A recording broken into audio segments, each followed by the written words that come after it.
At Christmas time, we have lots of the street trees that have beautiful big red bows on them, and they look absolutely glorious as you're driving around the suburbs.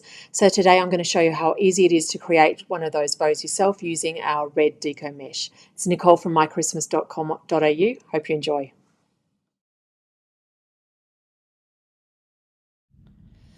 The wind got the better of us this day with the noise, so I've decided to do it as a voiceover instead. So I'm using the 10-inch or 25 centimetre wide mesh.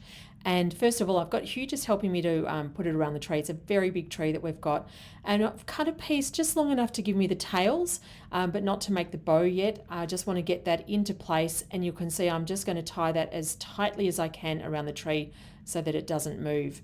By keeping the ribbon separate, even if I want to cut this off the tree, I can, rather than try and untie it, and then I can keep my bow in a single piece as well. The roll is 9 yards or 9 meters or 10 yards long. And so the next thing I'm going to do is simply using my hand, I'm going to hold the mesh to create the bow, and I'm going to use a cable tie to then put it all together and put it onto the piece on the tree. So the mesh itself is simply, you just want to try and get it. I've probably got about 40 centimeters on either side from the middle as far as the size goes.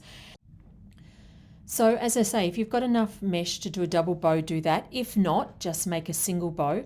But you'd need to just hold that material together in your hand to give you that sort of 30 to 40 centimetre distance on both sides. Now mesh does tend to stick a bit to itself and to your clothing, so you do need to take a little bit of care.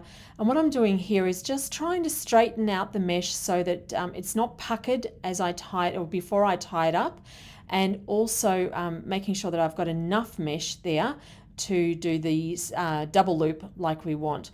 You can see the end of the roll there that I'm sort of struggling with is because it's very tightly rolled. If I wasn't working on this outside, I could actually sort of flatten it out as well. But I'm going to just persevere and work because I do like that look of the two loops.